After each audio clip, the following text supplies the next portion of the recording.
V8 Supercars out on their warm-up lap. 22 laps ahead of us in this race, which is race 2 of round 11. We can take a look at the starting grid. That's how they qualified on the right-hand side and how they finished in race 1 on the left-hand side. So Ingle, a winner of race 1, starts from pole position for race 2. Murphy alongside him. Mark Skaife from position number 3. Jason Bright from 4. Rick Kelly will start from 5 after starting from position 10 in race 1. Marcus Ambrose, as Billy Wood said at the start of this broadcast, that was the biggest save of the day. Started in 15th, got himself up to 6th. And in terms of the championship, that is crucial. The top 10 is made up by Max Wilson and Todd Kelly. And further back is Radisic. Then we've got Wheel, John Bowe, Craig Lowndes in the wars yesterday. So was Garth Tander, who really struggled. Further down to Jason Bargwanna and his boss, Mark Larkham. Cam McConville's out of 19. Paul Morris had some strife as well down in 20th. Craig Baird had a few problems since the practice session. He's sort of been in and out of the wars. Thankfully not the walls. Simon Wills there will start alongside him. Jamie Whincup from 25, Dumbrell 26. Just got word, by the way, that Mark Noske will be actually starting from pit lane, so we'll double check on that one. Bradley Jones way back in 29th, so too Stephen Richards and Dean Canto. We've got 31 starters. 30 will be out on the grid, and Noske starting from pit lane. Here's Stephen Ellery in the Super Cheap Autos car, and a wonderful view looking straight down into the cockpit. Everything was going okay for Stephen Ellery yesterday until he parked it up at turn 10. Same too for Stephen Richards. He was out of the car. That's why these guys are starting way back. Junior Johnson, car 17, one of many Gold Coast locals.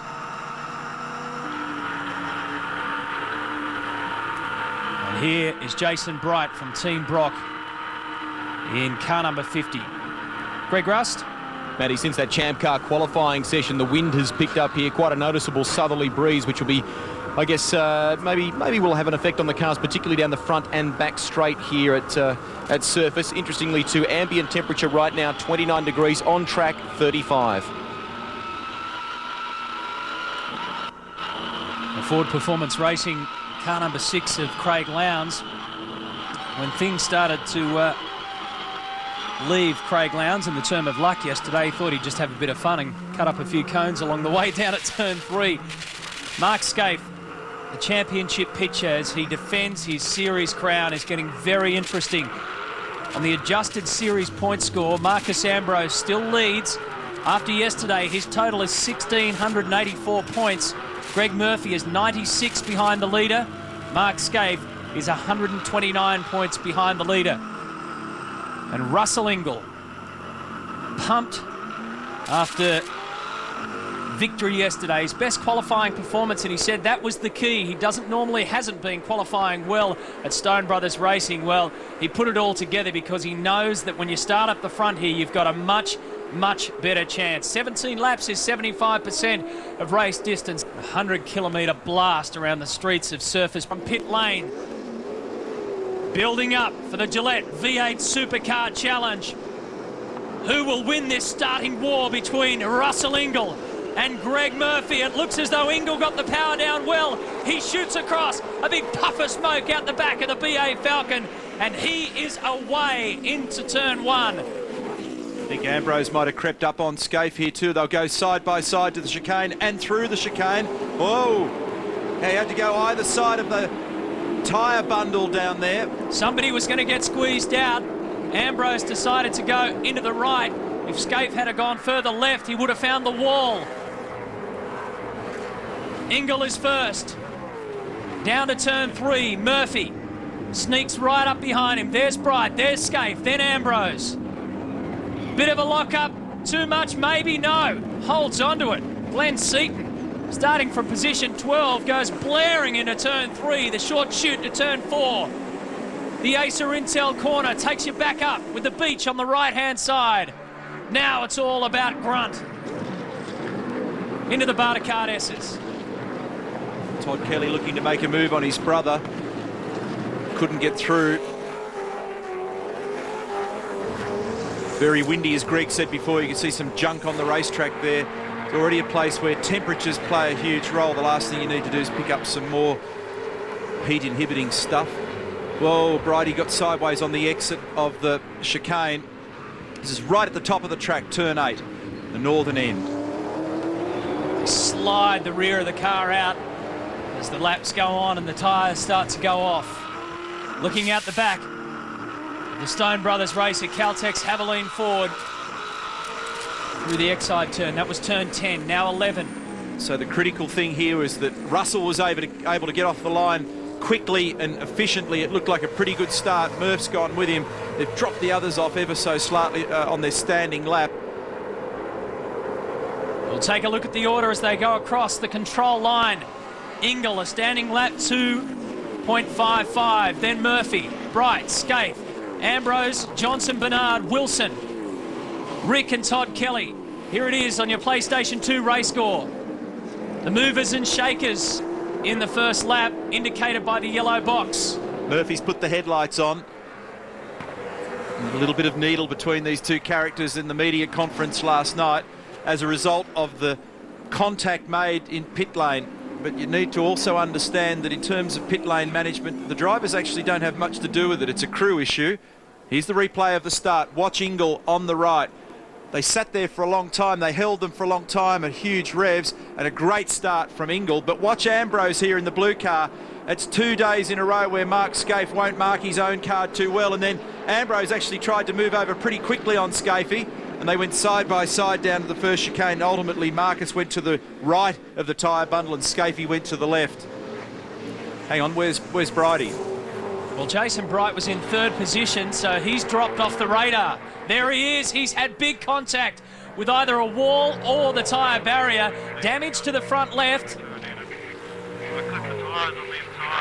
Oh, so that's happened either. He's done that in one of the chicanes.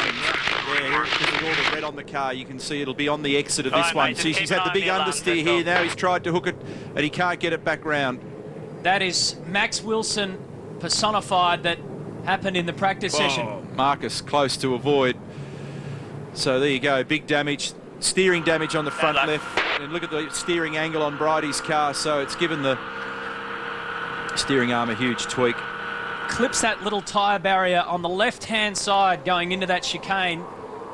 Unsettles the car and sends him spearing across over to the left-hand side wall. And as you can see there, it not only leaves a fairly visible scar in terms of red paint, but also quite a bit of damage. Yeah, none of that means anything. It's just the bent steering arm that's the drama. And Garth Tander is in. The pit window is open between 2 and 16 in this race for a compulsory pit stop, 4 tyres. No fuel, relatively short race, and a lot of pit stop or pit lane congestion here. Scaife's actually just starting to hone in on these two now, so I don't know, I haven't worked out yet whether it's pace from Scaife. Yes, it is. His last lap was a 53.3. The other two are a 54.1. And Murphy, of course, could be bottled up slightly behind Ingle. And if that's the case, that'll be an even bigger incentive for Mark.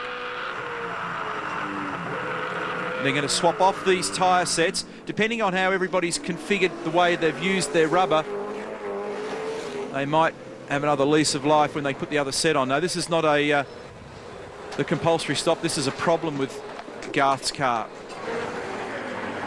Hasn't had a good weekend, Garth Tander. Just haven't been on the money with car 34. He was 11th and 22nd in the practices, and then 24th in qualifying. It was his lowest qualifying effort of the year. What people will do here, Matty, is if they feel as though there's any hold up from anyone, the smart thing to do would be pit, depending on what tyre set you're going on to. What you can't afford to do is sit behind somebody and burn, say, 3, 4, 5 tenths of a second a lap, because in overall terms, it's going to hurt you. The call would be get in. If, for example, Murphy feels like he could go quicker than Ingle, the call would be come into the pit lane, take that service and get it done. But no, he's not close enough at the moment, so if he doesn't feel like he's being hurt, you press on. That was a 53.6 from Russell Ingle, but Marcus Ambrose, his teammate, My car was coming to the fence, mate, so I thought it would be better to get clear here. has lowered the time. A 52.8 is the fastest lap, and that was Marcus on that lap. So Rick Kelly comes in, Stephen Johnson and Todd Kelly all come in. You'd be amazed in this little phase if you've got a 10th or 2 of a kilometre an hour difference between the cars, how one car will get close to the other. I've been down pit lanes with a bloke in the rear bumper of my car the whole way because the cars aren't quite calibrated the same or set the same. Lansvale Racing Team, Cameron McConville. And here's Rick Kelly, Bathurst winner. The 2003 gets a pat on the back as he heads out. Stephen Richards is in. John Bow's been in, he's heading out. Richo now rejoins the race. Gee, a lot of people have been trapped at Lexmark chicane this weekend, Matthew. That's very easy to arrive in there just a bit too quick. And once you've locked the brake, trying to make it to the left, it takes you offline and you've got too much speed to then get through the right-hander, and it's caused plenty of grief. Darryl. Yeah, well, I'm down here with Garth Tanner. Garth, get us an idea of what happened then? No, just lost drive, so whether it's done something like a gearbox or an input shaft or something like that, and I mean, it's rattling around. Even started up at idle, it just rattles around pretty badly, so game over. Not what you want to need when you head to New Zealand. Nah, the boys obviously got a bit more work. At least the car's straight, so we just got to work on the mechanical side of things. Thanks, Garth. Thanks, mate. Well, Jason, just talk us through it. What happened? Yeah, it's just disappointing for the guys, really. I think, we had a great car this weekend. We're lacking a bit of speed on the straight, so we're just, we knew we were really good on the brakes, and I locked the right front all the way into turn 1. I had a bit too much speed on when I got there, so I had to turn in early, and I clipped the tyres on the left-hand side, and that just broke the steering. So, yeah, bit of a shame because we had a good car. They're good if the tyres have gone for next year, right? Good luck in New Zealand. Well, Stone Brothers Racing and HRT have elected to keep their front runners out, but Kmart have elected to bring in Greg Murphy on lap 5 for his compulsory pit stop. The Shell Optimax timer is running. It'll be fairly slick unless there's any trouble at the back left. Just see the debris in the radiator intake there. They don't need that at this racetrack. Hot enough. Get caught up behind the cars in front of you. The concrete doesn't do you any favours side by side. And now Murphy gets back out there. The scrap between the top 4 as we see an incident back involving Max Wilson at turn 3. Oh. Just. And all that concrete dust down there. Yeah, that was from one of the support races very early this morning. A huge mess on the outside of turn 3. Ingle, Scaife, Ambrose. Remember, Murphy's pitted. Marcus, I want you to pit this lap. Marcus gets called in. And this is Greg Murphy. So this is on his out lap. Just clips the tyre wall on the left-hand side. Yeah, there's a bit of garbage in the rate intake. As you can see, it's sort of yellow colour in there in that large black intake area. I saw it during the pit stop. So they'll need to keep an eye on that. Not as much they can do. Look at this. Mark Scaife had to lock her up to get under 40 clicks an hour. The throttle on the exit of the pit, mate, and we should be able to jump. You can actually you can do that because you're masked by the other car. Quite frankly, the radar can't get you there, and he probably did get the speed by the line, but you can always make time on another guy when you're tucked right up behind him just coming into that lane. That's a net gain for Marcus. Now it's all down to the crews. He's picked up a couple of critical car lengths there. Now, crucial stop. Darryl Beattie. Yeah, I'm here watching both cars here at the moment. It's a race. They both pitted at exact time. Ambrose is down and away. Skate's cars had a trouble with the right rear. They're slow out. Ambrose has beaten him out. Darryl, I got to say, that stop from the Stone Brothers Racing looked as though it was on fast forward. That was amazing. So Ambrose comes out in front of Murphy. Scaife, by virtue of a little slip up there, drops back, and now Russell Ingle comes into pit lane. Scaife dropped 2 positions. That was lightning fast from Stone Brothers. Ambrose out for their pit stops with Russell Ingle heading in, we believe. And there's David Bernard and Todd Kelly going into turn 3, if you please. Still on here. A little bit of comeback. I don't know who wins or loses this one, but, well, maybe it's even fence points. loses, I think. It was Todd Kelly around to the back straight. A lot of pressure on this man as the season starts to draw to an end with 2 more rounds and 5 more races to go. And here is the enforcer. Now this will give us the ultimate picture once he goes in and out of pit lane. SBR about 3/4 of the way down. In front of them in the garage order is the Holden Racing team, so it was all happening right in front of Darryl Beattie there. Mark Scaife won't be too happy with that. He lost ground on pit in to Marcus Ambrose and then critical ground in the pit stop. Darryl. All going good here. This team have been brilliant on changes now. Now he's away. Let's see how he goes as he joins the circuit. He now rejoins. Yes, he's in front of Marcus Ambrose. Will he move across? Yes. He gets the race lead back. Russell Ingall slots out in front of his teammate Marcus Ambrose. Greg Murphy now in 3rd position. The last lap from Murph was a 52.6, the fastest lap of the race. Marcus on warm tyres, Rusty on stone cold tyres. What's he going to do here? Does he go for the race win? Marcus doesn't want to know about it. He's got the lights on. Come on, mate, I'm after the championship here. The flash Is he going to yield? Yes, he does. Down to turn 3. Teammate against teammate, and Ambrose now gets the race lead. From a strategic standpoint, it's probably the right thing to do. Hard thing for Russell as a race driver, though, to throw away a race win and ease out of the throttle. But he is on cold tyres. It would have been very hard to defend at the end of this back straight.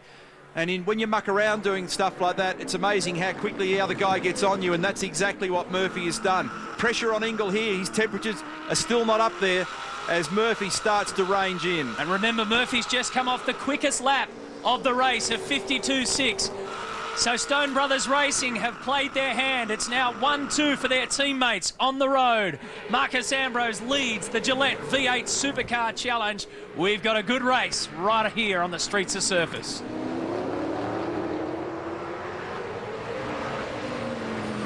A crucial moment in this race. Marcus Ambrose is reporting back that he's got troubles with the engine in the Pertec BA. Russell Ingall has overtaken the lead from his teammate, and now Greg Murphy and Marcus Ambrose Keep going for a little bit more, Marcus. come together. Yep, certainly a massive problem for Marcus Ambrose. Murphy goes past him. Scaife will also go past him. SBR say keep out there. What's happened to it, Marcus? What has happened to the engine? And it's got a real bad knock in it.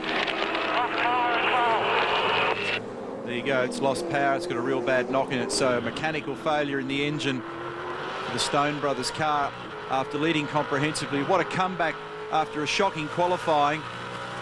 I'm not happy. That's going to put him under big pressure in New Zealand and in the final race at Eastern Creek. Just bring it in this lap, Marcus. Bring it in this lap, please.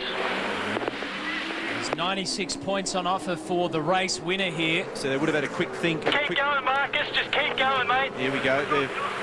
Just keep going until it stops, mate. Keep going. They know every point's vital at the moment. They're trying to win a championship. There's 12 laps to go. You drive it until the thing dies. There's no point coming in and looking at it. They know that it's shot. What are you going to do? Got a bit of a noise.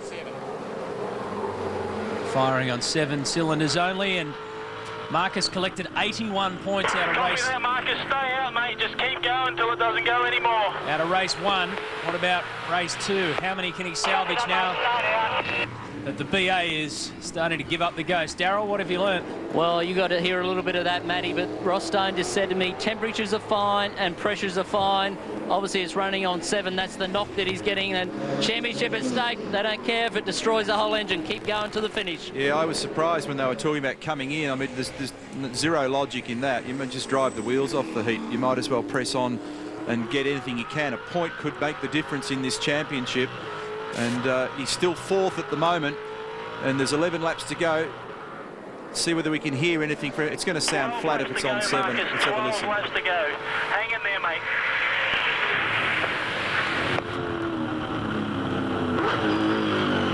It's just on 7. Actually not costing him huge at the moment. Well, all he's got to do is hold on. In the meantime, Russell Ingall has posted a 52.65 on that last lap. You'll remember on the other side of the break when Russell came out of pit lane and Marcus was behind him. Marcus gave him the flash of the headlights to say, let me past, I'm on warm tyres, you're on stone colds.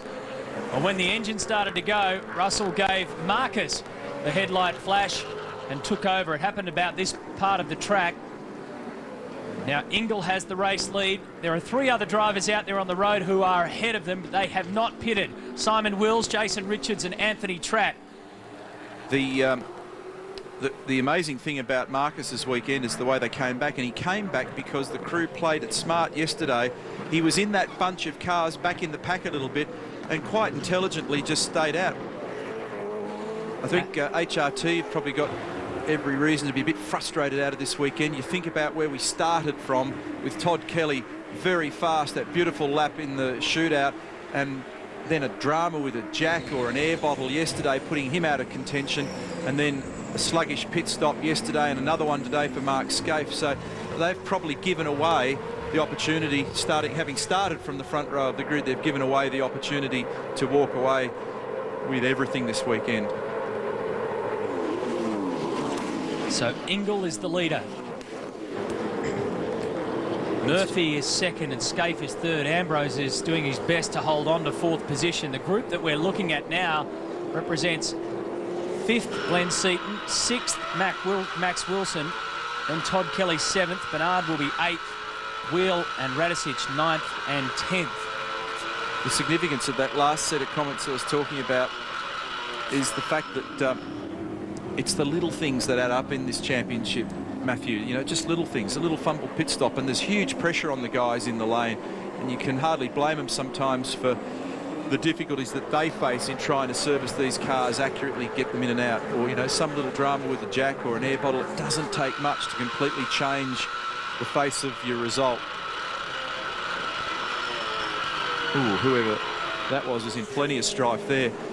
Is that Kelly? Yes, it was. Rick Kelly was well wide on the approach to 5. He'll get eaten up here because his exit speed was shocking from turn 6. He's got track position going into the chicane, though. The last thing you want to do is try and get through there side by side. I've seen a couple attempt it, though. Rick and Stephen Johnson and Craig Lowndes, part of this little battle group. That little thing that you could see off to the side of the screen there is part of the screen heater system on a V8 Supercar. They have filaments in the screen, just like you do in the rear window of your road car. You can see the wire attached to the extreme left, and on the days not like today where the weather's dodgy, you switch it on and hopefully you can see out of it. So with the first 3 guys on the road yet to pit on your PlayStation 2 race score, work out there that Russell Ingall, Greg Murphy and Mark Scaife are your top 3. One of the big questions is, can Marcus Ambrose hang on until the checkered flag?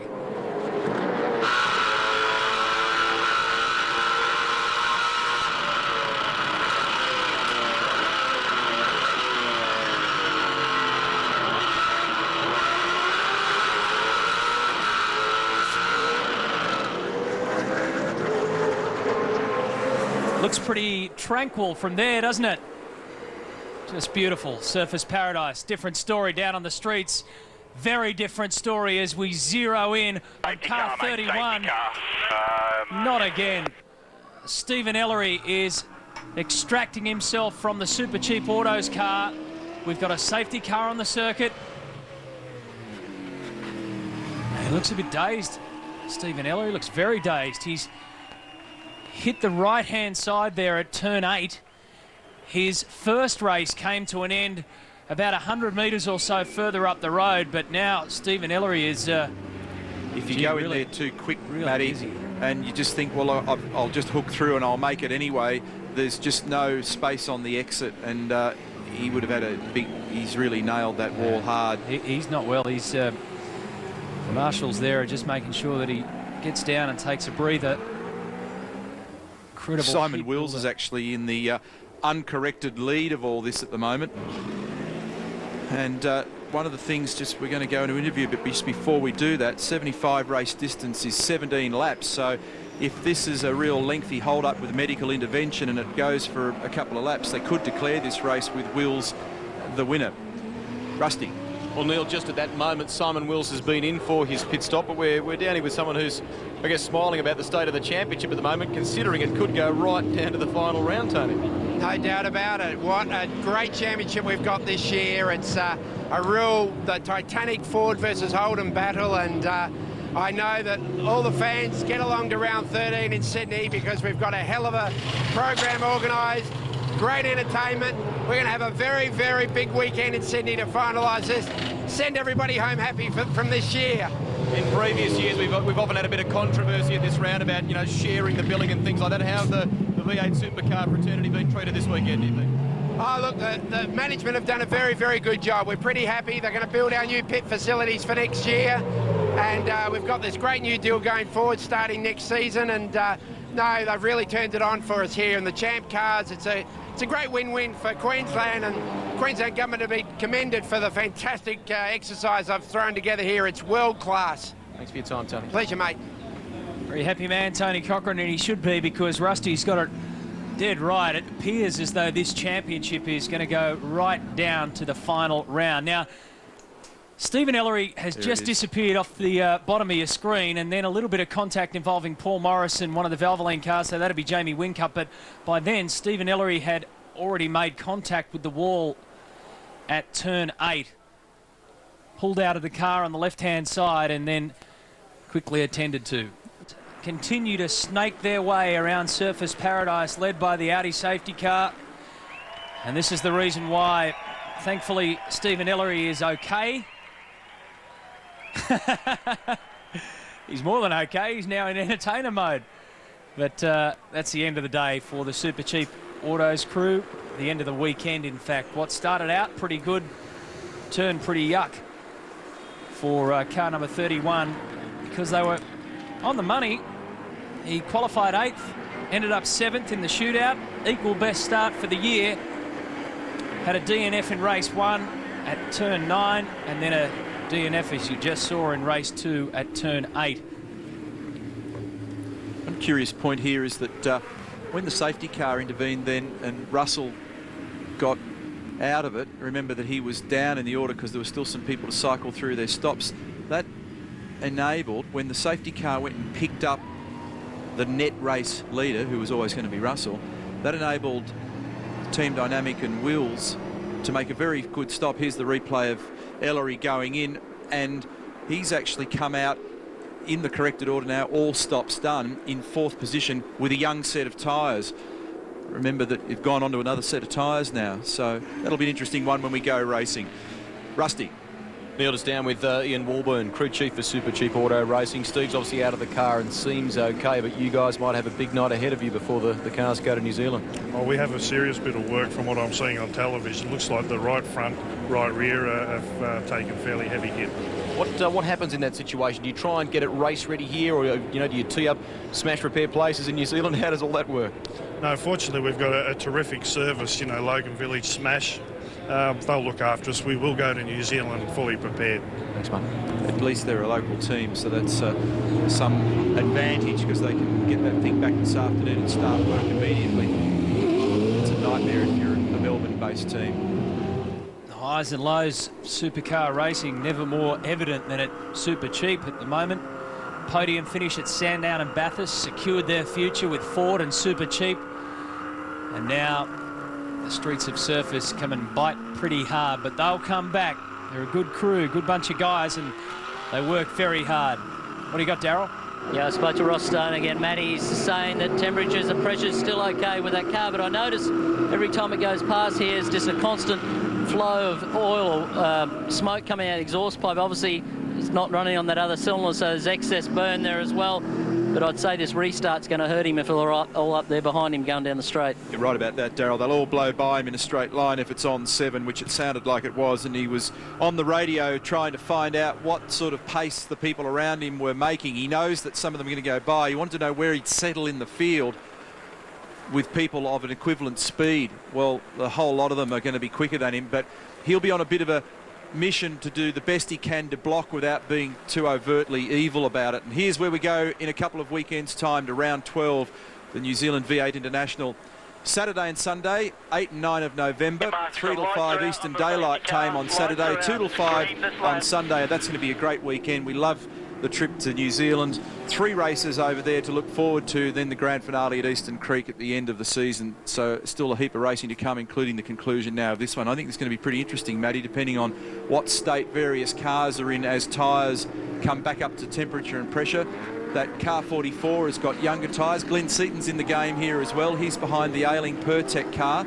He'll be looking to try and make ground. He's been in a position a couple of times during the year in the Ford Credit car to get a reasonably solid result, and they've had some reliability issues, but this weekend it's come true, and he's not a big fan of this racetrack, so he must be reasonably comfortable with his car and got it working pretty well.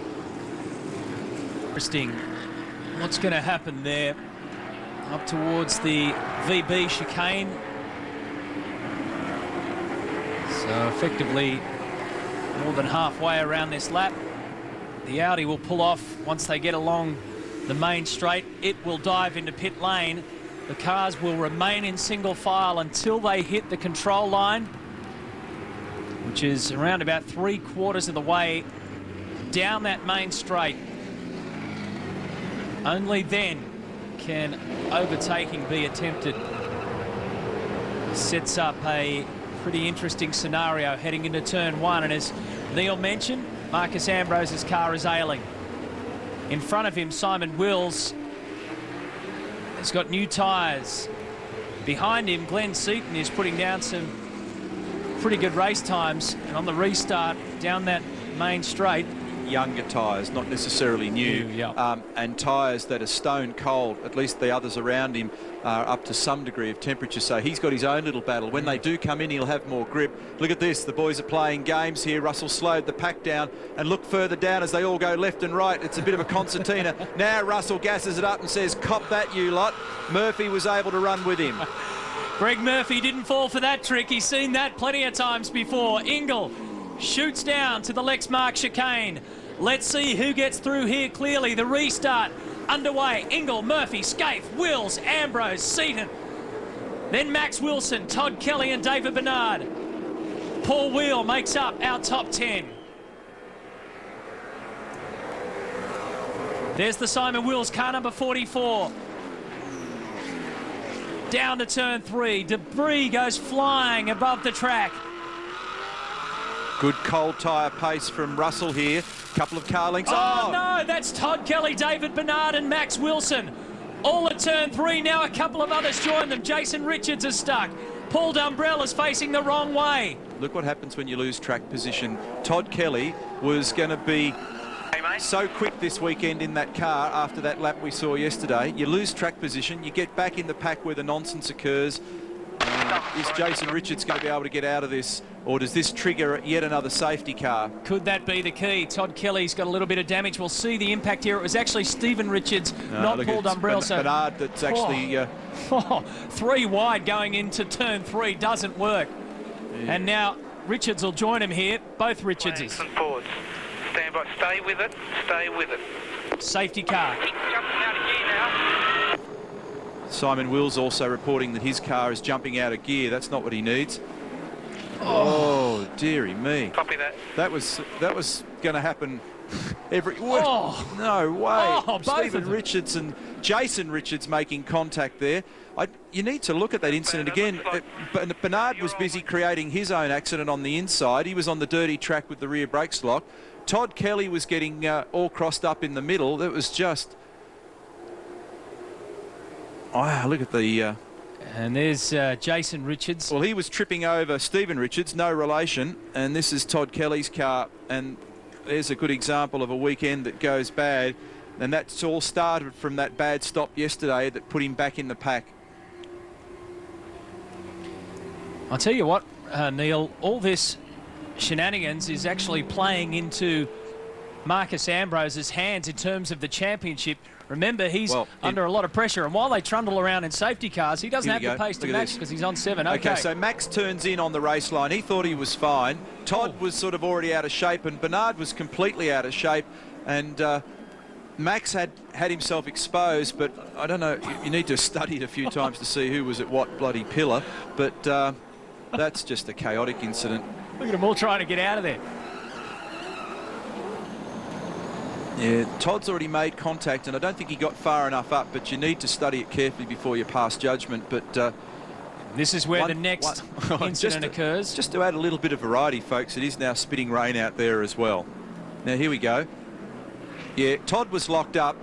From that angle, you can't tell whether he's got far enough up, but the one that was very optimistic was Bernard, who was right down the inside on the grey part of the track where there is absolutely no grip, and he went in there all crossed up, and well, it's an unfortunate incident at this point in time. It's going to give a lot of teams a lot of headaches overnight because, and that's David Bernard, he'd be frustrated with that unfolding, and oh no, without any steering capabilities, finished it off at turn 6. I was wondering where the front impact damage came from, because he ended up touching up Max Wilson front to front at turn 3, but it didn't look that bad, and you can see there that he's ended up into the wall at the Bartercard S's. John Russell from FPR is not going to be doing handsprings, seeing all that damage before New Zealand. Anyway, Oscar Fiorinotto's having a pretty good day with his car, though. Well, he sure is, Neil, but he might have a bit of work ahead of him tonight as far as Jason Richards' car is concerned. Yeah, that's right, Rusty. It looks like they've had an altercation at turn 3 between himself, Bernard. I think there was a HRT car in there somewhere, and maybe a DJR car. It caught a bit of air underneath, so I'm not sure. It might have damaged the front suspension. All right, we interrupted a radio transmission before from Simon. It sounded as though he may have been having some sort of gearbox dilemma, maybe the car jumping out of gear. Can you enlighten us on that? Yeah, he's got a bit of a sticky gearbox, but no big deal. I mean, it's, you know, every now and again we've had a slight gear cut failure, but I think it'll be fine. I guess you'll be hoping they don't red flag this. Good on, Rusty. He didn't know what to do then, because in his other ear, one of his drivers was talking to him, and he was trying very nicely to say, "Go away, Rusty." You made the point before that this is all good news for Marcus. It is in more ways than one. While this is going on, he's not stressing the engine, and he's got an ailing engine, so, you know, that's going to really help him. Darryl? Well, Todd, it looked like there might have been a few people a little too keen on that restart.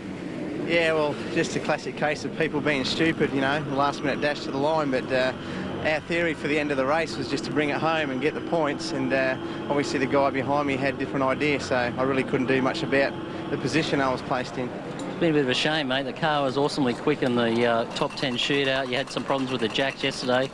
It's been a bit of a bad weekend. Yeah, you get those. That's just the way it is, you know. You have a bit of bad luck in motorsport, and at least we're getting the car on the pace now. We'll go to New Zealand and have a hard go at it. Thanks, Todd. Thanks. Thanks, Steve, first. Well, where are we at in terms of getting the car out of the way down at the Acer Intel turn 3? At least that car doesn't look too bad. There's work involved, but it's not going to be a big job like the Ellery Super Cheap rebuild or the FPR rebuild. That's going to be a big one. At the moment, the way that it's going to play out for the weekend, if we finish in this order, Marcus Ambrose will collect 165 championship points. Russell Ingall is going to get maximum points if he can do both victories. This is all good news for Ambrose, Matty, because this race is just winding down nicely to lap 22, and he's in 5th, and every second that he has to keep pounding around with something busted inside that engine, like a rocker or a broken valve spring or whatever it may be, you know, you're one step closer. And looking at it going past our commentary box as they load Jason Richards' car onto the flat top, it's huffing and puffing, that Pertec car, so it's not entirely healthy. And they just want to get a few more minutes out of it. 2 laps left to go, Marcus. After this, there'll be 1 lap left, and I guess they're probably going to try and make a race for the last lap. But I think we're pretty under control in our position. Paul Forgy talking. We had the shot of him there to this man. Ingall the leader, Murphy second, Skate third. Can he defend? Does he have enough straight line pace? He's got Seaton lurking behind. Paul Wheel, Paul Radisich, Rick Kelly, Stephen Johnson, Craig Lowndes, impatient to steal another point. Every point counts. It'll make you 4th for the weekend, Marcus. That's exactly right. In overall terms, the podium would be Ingall 1st, Murphy 2nd, Scaife 3rd in overall terms for the weekend, and Ambrose will be 4th. That's what they're talking about as far as the haul of points that he can escape with. Remember, 3 more races in Pukekohe and another 2 races to finish it off at Eastern Creek. Just to clarify that, though, that you get points for both races, so the overall might award you a cup, but it doesn't actually do anything for your points score. Okay, mate, lights are going out this lap. It's up to 80k, lights are going out. You'll have one racing lap. Darryl. Ross just said, yeah, that team's just monitoring all the engine pressures and temperatures on that car. They're very happy with the way it is, even though it is on 7 cylinders. They said this lap is going to be the lap of his life. They said head down and give it your best, mate. Well, and that's going to be awkward because when you struggle in a straight line, you're obviously vulnerable under brakes, and so Marcus is going to get his elbows up and run wide and defensive, and then that's when the aggro starts because everybody's got other ideas and they'll push and shove, and it'll have no get up and go when he first gets stuck into it. He's reporting a stink in the cabin. There's no surprise because when you see it go by, you're seeing considerable puffs of smoke coming out of it. So, in fact, you can see it. Look at it. It's pretty hazy in there. Start this lap, Marcus. Restart. I think even more than defending. I think we'll be okay, mate. Just hang on the best you can.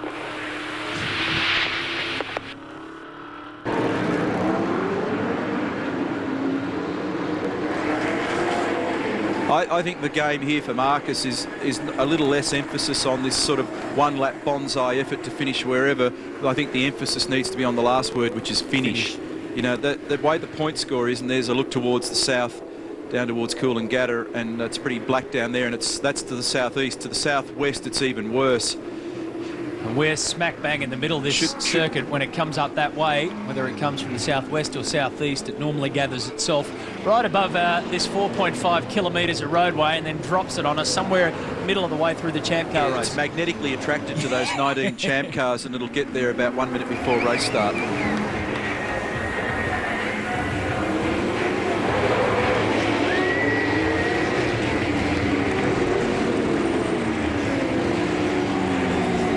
We've got 4.5 kilometres worth of racing. It's a regular routine. The Audi safety car pulls away. Ingle and Murphy will start their own little war at the front of the field. Scaife is there in third position. A one-lap dash to decide the Gillette V8 Supercar Challenge Race 2. Ingle puts the foot down and shoots away down, now past the control line. Murphy is second. Scaife goes for position. Can Ambrose hold it down? There was aggravation at the start because they were not single file, and Scaife's been on the radio, said there was overlapping, and then there was contact between Wills and Seaton as they made their way down to one. I made the comment, I could see that they were starting to jump out of the queue.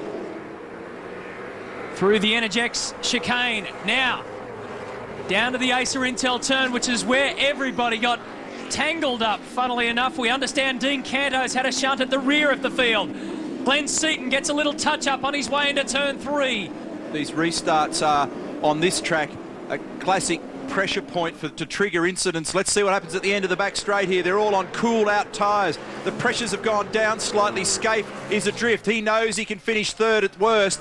But have a look at this battle for the lead as Murphy tries to unleash on Ingle. It is not over yet with half a lap to go. We understand that Canto's off the circuit up the northern end. Where is he? What sort of damage? What chaos will that add? Greg? Well, the chaos is going to get even worse, Neil. We understand that the Simon Wills car, the team dynamic entry, is stuck in gear. So watch that. Look at the nonsense. Oh. Look at further back in that pack. They're all biffing and barging. So you got Wills with problems. He's on the radio shrieking about the gearbox there in this thing. Look at the damage. They've all pushed and shoved him out of the way. The boys are into it. This race is on. Can Ingle defend with a few corners to run? It's been on from the word go. They've been warring in words and on the track, but out the front, Ingle is holding his position. Greg Murphy has been looking up the inside and out at every single turn, trying to stop Russell Ingle from making it a clean sweep. Scaife is holding on to third position. Is Ambrose still holding on to fourth? Yes, he is. But coming down the main straight, a clean sweep for Russell Ingle, and the Enforcer is in paradise. Well, mate, good work. Fantastic. The winner of round 11 of the V8 Supercar Championship is Russell Ingle. Murphy second, Scaife third, and Marcus Ambrose holds on to fourth.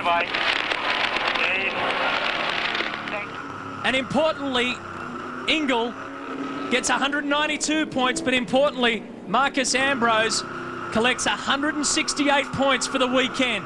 out of both of the races. Stone Brothers Racing back in business in the championship. Their 7th overall round victory. And everything came to a messy end for Simon Wills. Ingle, Murphy and Scaife is your podium for race 2. It is also the podium overall for the weekend.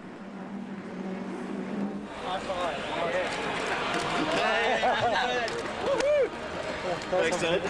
Yeah, well done, Russell Ingle. Well done. Thank you. Second Queensland round since you've relocated here. Second round win since you've joined Ford. How good does that feel? Mate, how good's this? Like, you're right. Must be something about the weather and something about this beautiful car and team that I drive for.